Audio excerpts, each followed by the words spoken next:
All right, y'all, this is one of my favorite times of year when this right here is happening. Look at all the tomato plants. With the tomato plants growing, there are things you need to do in order to maintain a healthy tomato plant or a healthy tomato bed. So that's what we're going to go over. I'm going to show you what suckers are. I'm going to show you how you need to thin out your plants in order to provide them safety from diseases, things of that nature, and overcrowding. So sit back, relax, grab your coffee. This won't be a long video, but it's very important, especially if you're a beginner gardener. You need to know these things.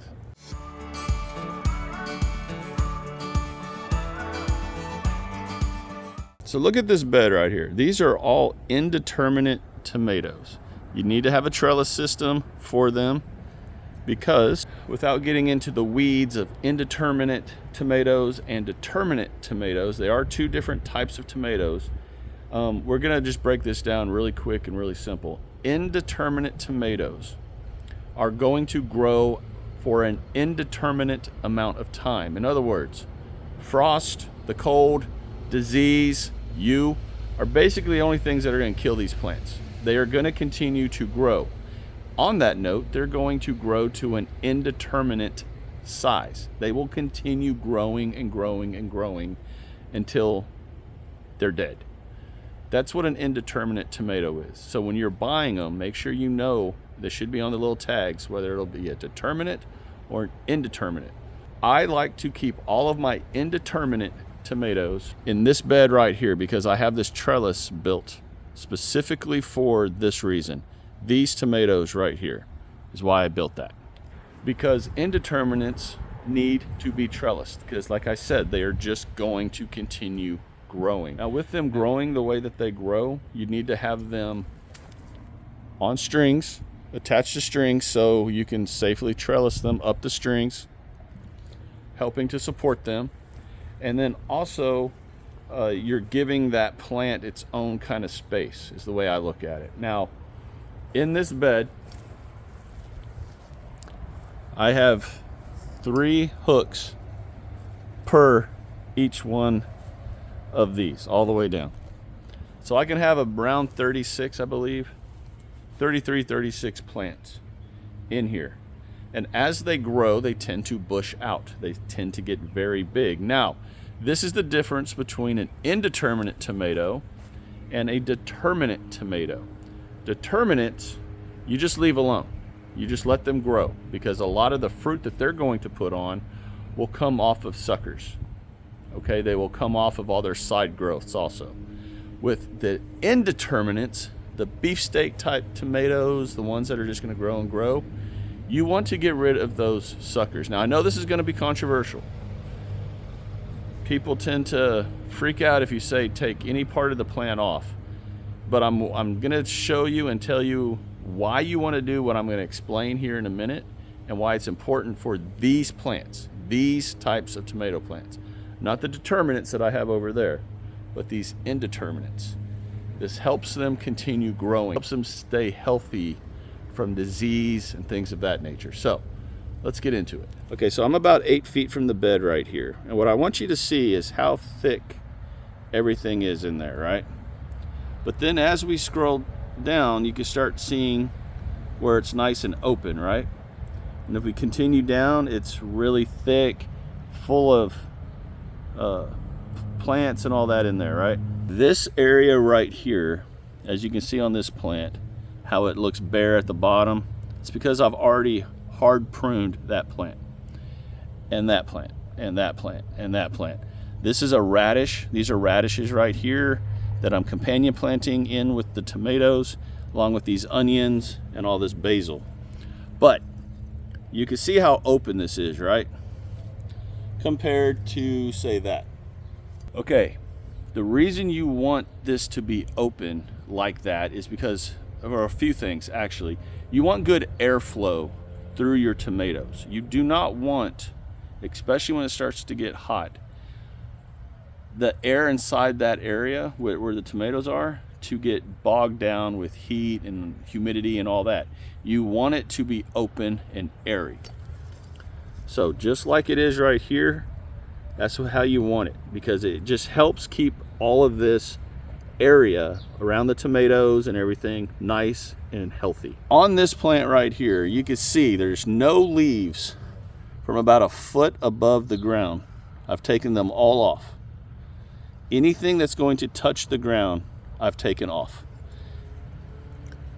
And right here, you can see that there had been a growth here, right? Now that area right there was a sucker. You don't know what a sucker is. On tomato plants, I'm putting a graph up right here. You're gonna have the main stem, and then you're gonna have a leaf branch. Those will almost always be at a 90-degree angle. The sucker will grow out of that elbow between the stem and the leaf, the main leaf, and it'll grow at a 45-degree angle. So if you're looking at a tomato plant and you have a growth growing at a 45-degree angle, that is a sucker. And on these types of plants, they call them suckers because they suck energy away from the plant. Your indeterminates do not need those suckers. Take them off. Pinch them off.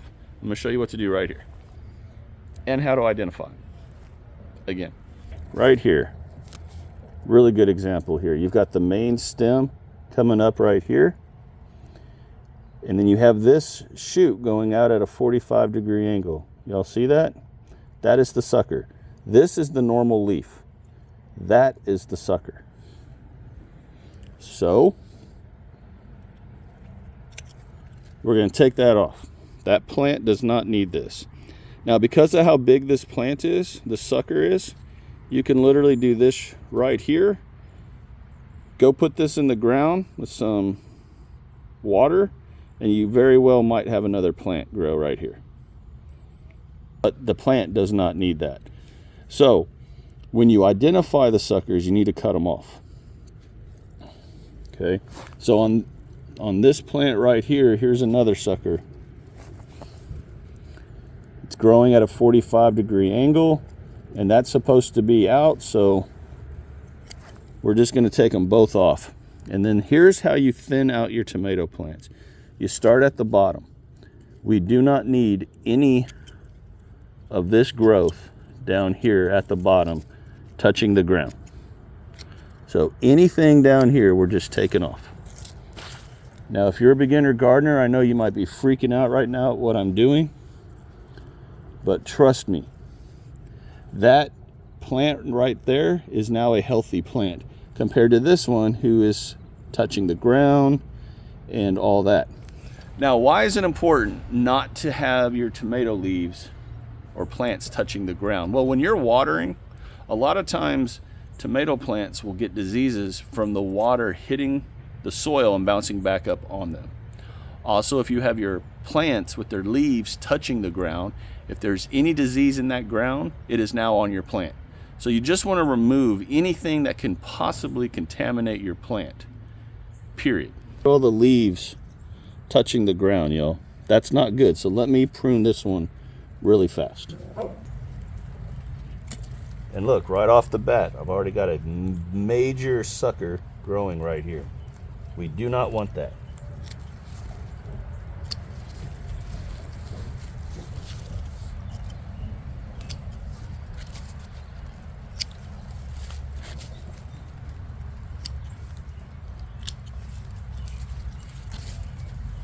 Look how much more open that area is. Air can flow through there much better. I still need to do all of these other plants to open everything up. Now just look how much more open this area is, just like that. Thinning out the plants from the excess growths that they do not need. But again, look at how open that area is compared to that jungle right there. That area has to seriously get pruned out really fast and soon because we've got rain coming.